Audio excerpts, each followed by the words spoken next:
When it comes to things people are pretty sure they don't want to know, what's really in a hot dog almost certainly tops that list. But our job is to be frank about such matters, so whether you've ever wanted to hear about it or not, today we're going to take a look at what's actually in a hot dog. But before we get started, be sure to subscribe to the Weird History Food channel. After that, please leave a comment and let us know what other meaty delights you would like to hear about. Okay, get ready, because we've really been relishing this one.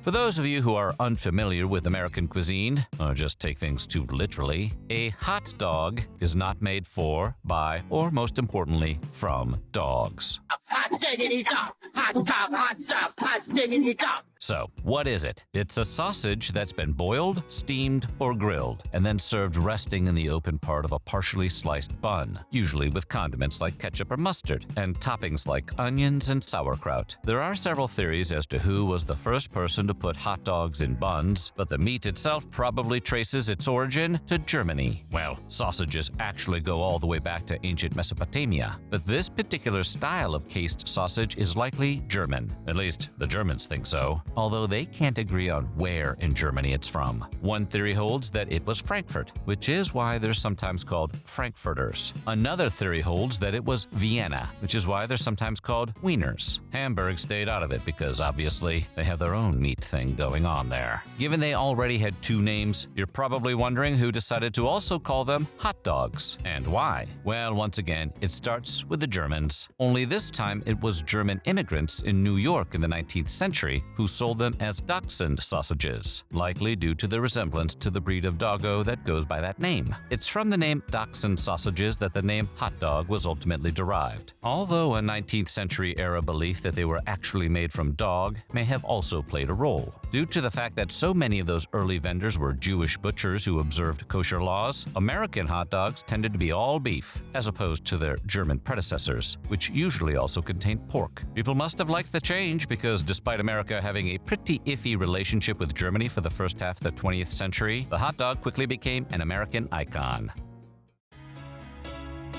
Early hot dog vendors often sold their food from carts and are responsible for the long-time association of hot dogs with street food and carts. Cheap, fast to prepare, and easy to eat on the go, hot dogs were a perfect food for an increasingly urbanized nation, and hot dog carts are still common in cities all over the world today. But those street vendors were really only the beginning. Starting in the 1870s, iconic hot dog stands at New York's Coney Island, especially one owned by German immigrant Charles Feltman, started to create a popular association between hot dogs and leisure. That association is likely why hot dogs became common fare at baseball games, at least as early as the 1890s. And they were already wildly popular by the time of the 1893 World's Columbian Exposition in Chicago, where thousands of them were served. Incidentally, many of those were served by a company owned by a local German immigrant butcher who had a first name. It was Oscar. He also had a second name. It was Mayer. And Oscar Mayer had a way with selling meat products with his name on them at public events. The association of hot dogs with public events only continued to grow, and by the 1920s, people were eating them at everything from horse races to circuses to county fairs. Seriously, wieners were everywhere, and a big part of the credit for that has to go to a Polish immigrant named Nathan Handwerker, who opened a little place called Nathan's Famous Hot Dog Stand at Coney Island in 1916. Handwerker charged 5 cents when his competitors were charging 10,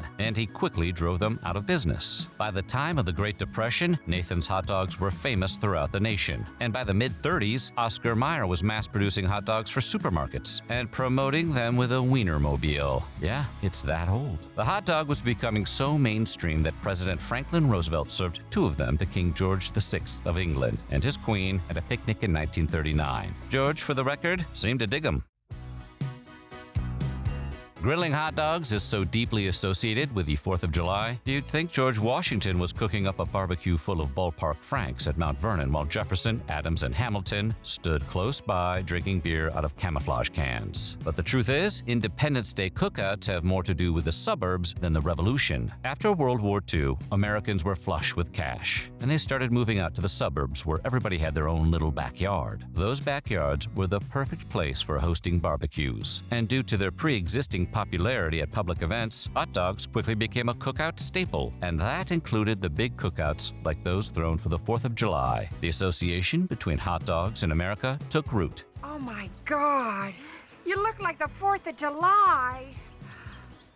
It makes me want a hot dog real bad. And today, Americans consume somewhere in the neighborhood of 150 million hot dogs on the 4th of July alone. In fact, hot dogs are an almost ubiquitous part of American culture, and every city has its own style. In New York, they're usually topped with a spicy brown mustard, sautéed onions, or sauerkraut. Whereas in Chicago, they come in a poppy seed bun with a mountain of toppings like tomato, pickle spears, sweet onions, hot peppers, and relish. Atlanta tops their dogs with cool, crunchy slaw, while Detroit prefers theirs covered in beef chili, shredded cheddar, and raw onions. In San Francisco, you might get one with creamy mayo and smoky bacon, which also happens to be popular in southwestern cities. In Tucson and Phoenix, for example, people enjoy a hot dog that's wrapped in bacon, topped with pinto beans, mayo, mustard, onion, chopped tomatoes, and jalapenos. Hot dogs in Milwaukee are often served on a toasted hard roll rather than a traditional hot dog bun, and they can be topped with butter, mustard, pickles, and sauerkraut. And the people of New Jersey also like to mix things up. In Newark, for example, hot dogs can come on an Italian roll with peppers, onions, and fried potatoes.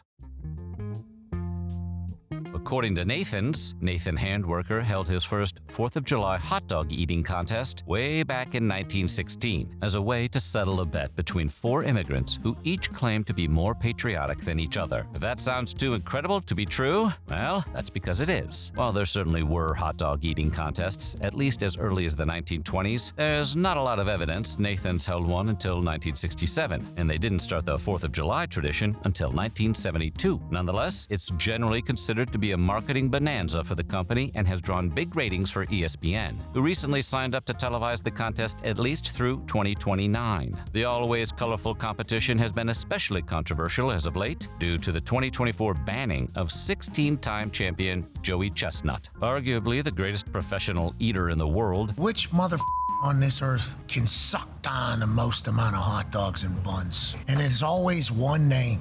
Joey Chestnut. Chestnut was locked out of the competition after signing a deal with Impossible Food, which manufactures plant-based hot dogs. Since the hot dog eating contest is supposed to promote Nathan's brand, Major League Eating prohibits Chestnut from endorsing a second hot dog maker, and his new deal therefore meant he couldn't compete. Making the best of a bad situation, Chestnut instead opted to compete in an eating contest at Fort Bliss, where he helped raise over $100,000 for Operation Homefront. Given that Chestnut is pretty much the LeBron James of pro eaters, and their contest is far less of a spectacle without him, we wouldn't be shocked if Nathan's pulled out all of the stops to get him back in the fold. Of course, it asks the question, why would Joey Chestnut, of all people, look for an alternative to good old hot dogs, the meat that made him famous? Is it a truckload of money, or because he thinks something could be wrong with hot dogs?